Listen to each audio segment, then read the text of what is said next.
pero hay masas. Nuestra revolución de independencia no es fruto de una, dos, tres personas, son las que encabezan, pero hay estos que los historiadores ahora están un poco de moda por este lado, los héroes anónimos. Bueno, exactamente, ahí hay masas que están fluyendo. Entonces, difícil hablar de una revolución solamente criolla. Y tampoco hablar de revoluciones parciales. La mía, esta es la revolución, las otras no son las revoluciones. Como hacen algunos de los que yo, bueno, ese ya es un combate muy particular, libro con algunos escritores de la ciudad puerto de Guayaquil en mi país. Guayaquil es la única y la primera ciudad libre del Ecuador y la que encabezó y además financió a Bolívar. Y por último, disculpen la palabra, algún loco aficionado a la historia, Bolívar era un traficante de armas en América. Por querer fijar la idea de este Guayaquil con una visión localista extrema, que raya en el regionalismo y finalmente en una visión separatista. Entonces, tengamos cuidado. Tenemos que ver el proceso, los factores, los elementos, para no confundirnos. Ya hablé de esto de que sean fidelistas. Y, sin embargo, de ser fidelistas, las revoluciones muy rápidamente cambian. 1809, para poner el ejemplo de mi país, 10 de agosto, revolución fidelista. Matan a los próceres el 2 de agosto de 1810, todo Quito se vuelve autonomista. Para diciembre de 1811 está proclamando la independencia. Para febrero de 1812 está dictando la primera constitución del Estado Libre de Quito, con ejecutivo, legislativo, judicial.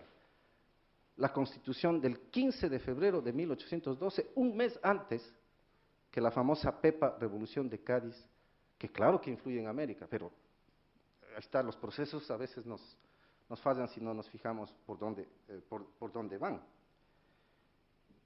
Y no podemos ver, como había dicho con aquella frase último día, despotismo y primero de lo mismo, no podemos ver ya lo que ocurre con las repúblicas. Las repúblicas, sí, cierto es, se fundan sobre la carga de la hegemonía criolla, sobre la carga oligárquico-burguesa, siglo y medio, 2 siglos en que las repúblicas no consolidan la democracia, pero ese es otro tipo de lucha. La de 1808, 1809, 1810, esas revoluciones que culminan con el proceso de independencia, otra vez más, son revoluciones anticoloniales. Terminan con un coloniaje, eso es lo que termina. Y al romper con el coloniaje, se producen al mismo tiempo, en la era del capitalismo, y si quieren ustedes, América Latina es, en esa era del capitalismo, la primera región del mundo en romper con el coloniaje. Asia y África lo hacen en el siglo XX, pero la era de la lucha anticolonial está abierta. Y por eso también el gran orgullo latinoamericano. Nosotros hemos hecho una revolución importante en el mundo y en la historia universal, si es que la vemos desde la perspectiva. Si es que la vemos, en cambio, desde la perspectiva exclusivamente de Europa, no quiero negar que, claro que existen esas influencias, pero si las vemos solamente así, como una especie de, lo que diría Hegel, un poco el eco de vida ajena, creo que nos perdemos.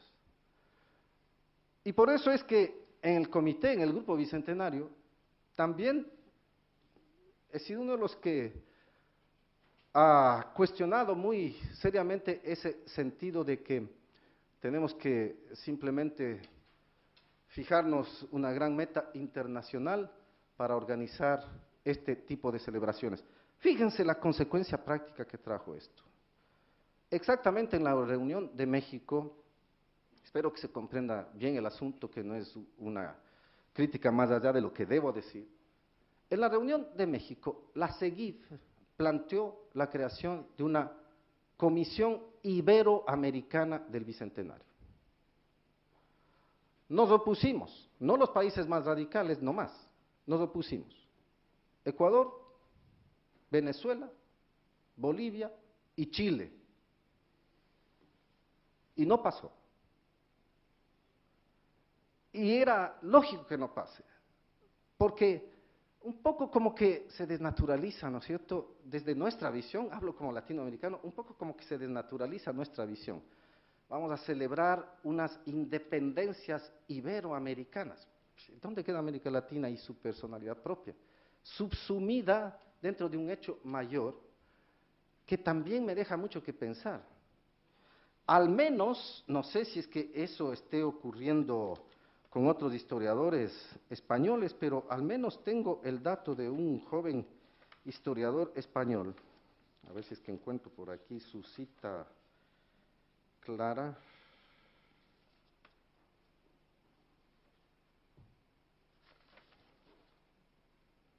Sí.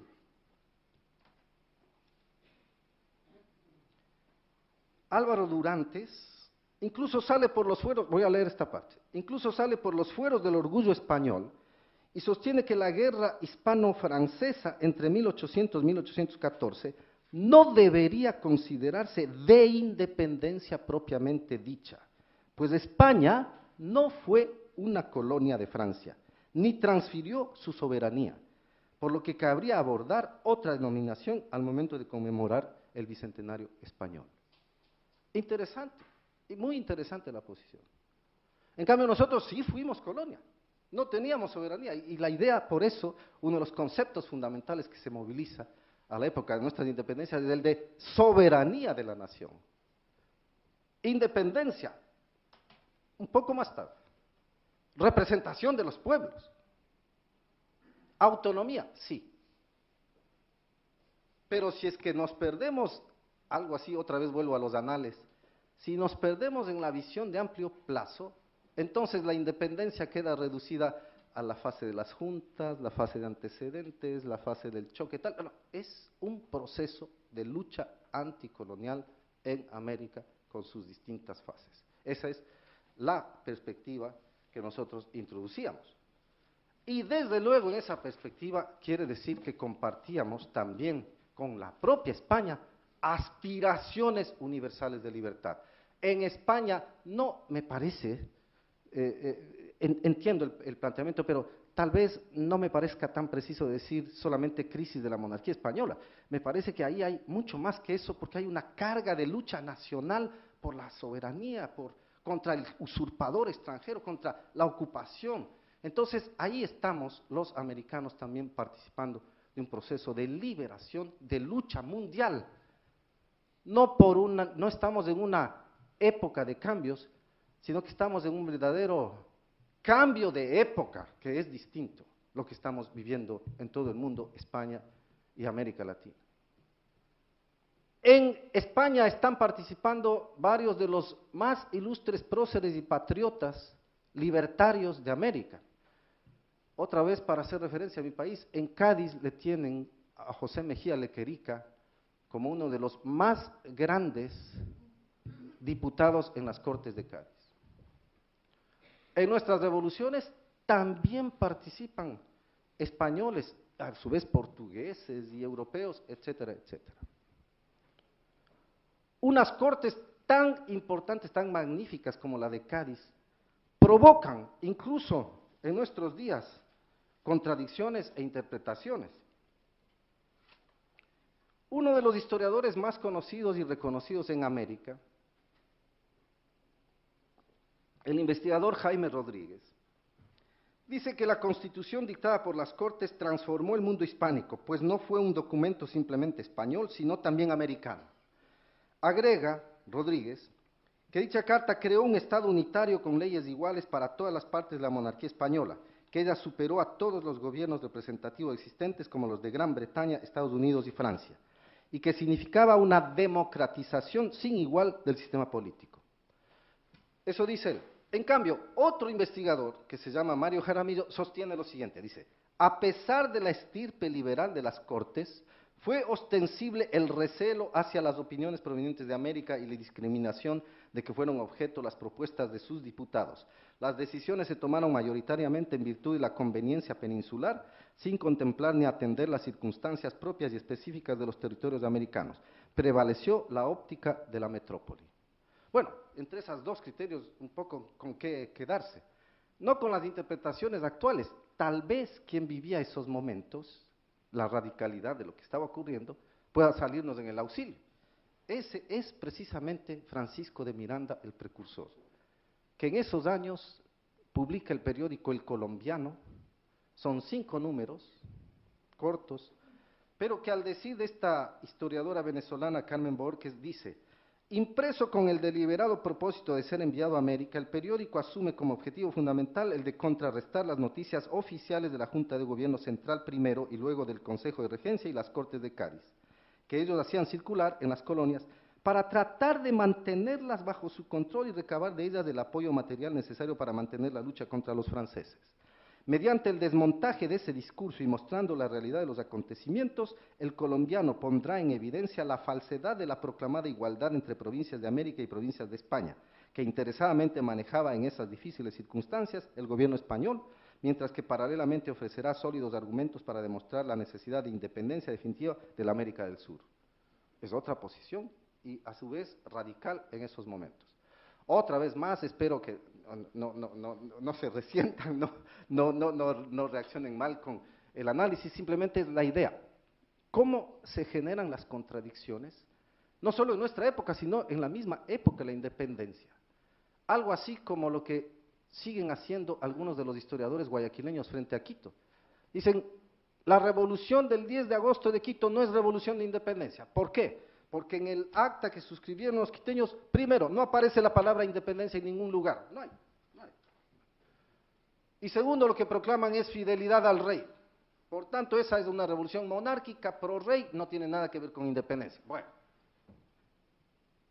ahí sí, casi como los abogados, digamos, un solo documento probó todo. Bueno, si quieren creerlo así, que le crean nomás, pero otra cosa es ver el proceso y ver el contenido. Entonces, era una lucha anticolonial que es la que había prevalecido.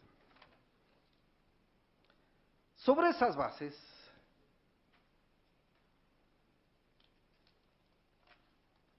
¿qué consecuencias, qué significación para la actualidad tiene esto de las conmemoraciones, de las celebraciones?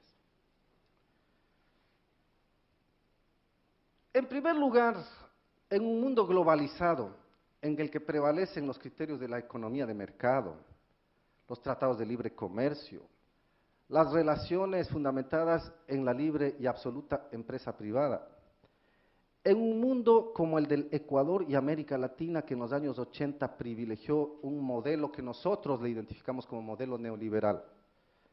En ese mundo, me parece que el Bicentenario nos invita a recuperar a nuestros próceres patriotas, etcétera, de España, de Estados Unidos, del mundo en sus revoluciones respectivas y en América.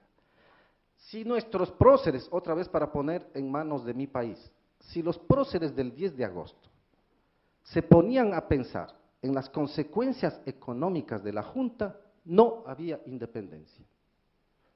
Porque no hay duda que la independencia provocó una enorme crisis económica en toda la región. La ruina de la Real Audiencia de Quito, la ruina de la Sierra Centro-Norte del Ecuador. Cierto es que abrió la posibilidad del mercado libre guayaquileño y el despegue de esa ciudad.